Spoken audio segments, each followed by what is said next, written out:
ನಾವೆಲ್ಲರೂ ಭಜನಾ ಮಂಡಳದವರಿದ್ದ ಅಷ್ಟು ಜನ ಇಲ್ಲಿ 20 ವರ್ಷದಿಂದ ನಾವೆಲ್ಲರೂ ಪ್ರತಿ ಸೋಮವಾರ ಭಜನೆ ಮಾಡ್ತೀವಿ. ಮತ್ತಂತರ ಶ್ರಾವಣದಾಗ 1 ತಿಂಗಳ ಪರ್ಯಂತ ಪೂರಾ ಭಜನೆ ಮಾಡ್ತೀವಿ.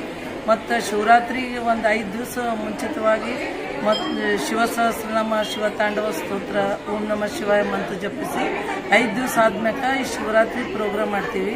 ಇಲ್ಲಿ ಶಿವರಾತ್ರಿದು ಮಹಾಶಿವರಾತ್ರಿ ದಿವಸ ಇವತ್ತು ತ್ರಿಕಾಲ ಪೂಜೆ ಆಯ್ತು. ಶಿವನಿಗೆ ಮುಂಜಾನೆ 3:30 ಗಂಟೆಗೆ ಒಂದು ಅಭಿಷೇಕ ಮಾಡೀವಿ, ಮಧ್ಯಾಹ್ನ 12 ಗಂಟೆಗೆ ಒಂದು, ಮತ್ತು ಸಾಯಂಕಾಲ ಒಂದು, ಮತ್ತು ರಾತ್ರಿ ಭೀ ಅಭಿಷೇಕ ರಾತ್ರಿ ಭೀ ಆರತಿ ಆಗ್ತದ.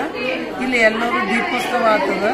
ಇಲ್ಲಿ ಎಲ್ಲರೂ ನಮ್ಮ ಕಾಲನಿದವ್ರು ಎಲ್ಲರೂ ಅಷ್ಟು ಮಂದಿ ಕೂಡ್ಕಸಿಂದ ಇದು ವಿಜೃಂಭಣೆಯಿಂದ ಕಾರ್ಯಕ್ರಮ ಆಗ್ತದ. ಇಲ್ಲಿ ಸುತ್ತಮುತ್ತ ಅಲ್ಲಿ ಭೀ ಈಶ್ವರ ಗುಡಿ ಇಲ್ಲ. ಇಲ್ಲಿ ಪೂರಾ ಓಂ ನಗರ, ಇದು ring road, Kharge pump, Revanasiddeshwara colony ಎಲ್ಲ ಕಡೆಯಿಂದ ಮುಂಜಾನೆ ನಸಿಕ್ನಾಗ 3:30 ಗಂಟೆಗೆ ಚಾಲು ಆಗ್ಯದ ಪಾಳಿ. ರಾತ್ರಿ 10 ಗಂಟೆ ಆದ್ರೂ ಭೀ ಇನ್ನು ಪಾಳಿ ಚಾಲೂನಿಲ್ಲ. ಇವತ್ತಿನ ವಿಶೇಷ ಕಾರ್ಯಕ್ರಮ ಅಂದ್ರೆ ಈಗ ಇವತ್ತು ಶಿವರಾತ್ರಿದು ಮಹಾಕುಂಭಮೇಳ ನಡೆದ. ಇವತ್ತು ಮುಕ್ತಾಯ ಸಮಾರಂಭದ. ಅದಕ್ಕೆ ನಾವು ಇಲ್ಲಿ ಭೀ ಮಹಾಕುಂಭಲಿಂತ ಎಲ್ಲರೂ ನಮ್ಮ ಕಾಲನಾಗ ಜನ ಹೋಗಿ ಬಂದಾರ.